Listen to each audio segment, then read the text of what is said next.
quelle proportion d'un aliment dois-je faire la bracha Mein Shalosh Borei Nefashot? Et c'est même loi concernant le pain, concernant le repas de Shabbat. Dois-je faire le birkat si je mange seulement un tout petit bout de pain?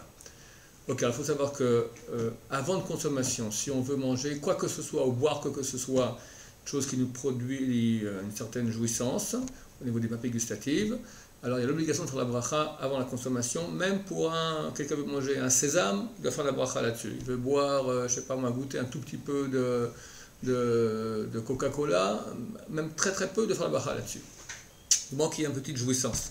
S'il est en été, maintenant il fait très chaud, et il boit, mais sans aucune jouissance, parce qu'il faut boire, on l'a dit maintenant, il est en train de se déshydrater, il a l'obligation de boire, il n'a pas du tout envie de boire, il ne fait pas la bracha. À moins que ce soit une boisson qui soit sucrée ou agréable. Mais si c'est de l'eau plate, il ne fait pas la bracha dessus. Mais chaque fois qu'il y a une jouissance, il y a la bracha avant. Après la consommation, on fait une bracha, on appelle ça bracha achrona, bracha après la consommation. Donc il y a deux types de bracha achronot, ou bien borei nefashot, ou mein shalosh. Mein shalosh, il y a trois sortes de brachot mein shalosh, ou sur tout ce qui est pâtisserie, ou tout ce qui est vin et jus de raisin, ou sur les 5 fruits de l'arbre par lesquels la terre d'Israël a été bénie, qui sont le raisin, la figue, la grenade, l'olive et la date. Ce sont les bracha mein shalosh. Tout le reste des aliments et boissons, la bracha qu'on fait après la consommation, c'est borei nefashot. Alors, on fait cette bénédiction qu'à condition qu'on ait mangé une quantité de kazaït.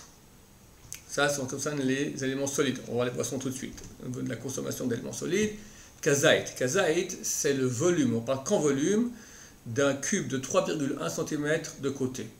Un temps, on disait que c'était égal à une boîte d'allumettes standard universelle. On m'a dit que dernièrement, elles sont un peu plus petites, on met un peu moins d'allumettes dans les boîtes. Mais en tout cas, c'est très simple, il n'y a qu'à prendre une règle. On regarde 3,1 cm, ça fait environ comme ça, et on en fait un cube, ça c'est la quantité. Donc si on va manger cette quantité en combien de temps? En 4 minutes, certains disent en 7 minutes, même 9 minutes. On va dire 9 minutes, c'est un peu exagéré. 4 minutes, si possible, sinon 7 minutes. On a mangé cette quantité, on doit faire la bracha achrona. Ça concerne aussi le pain pour le birkat hamazon.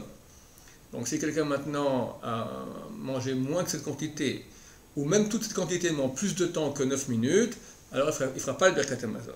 Si par contre il a mangé cette quantité, donc il fait le birkat hamazon.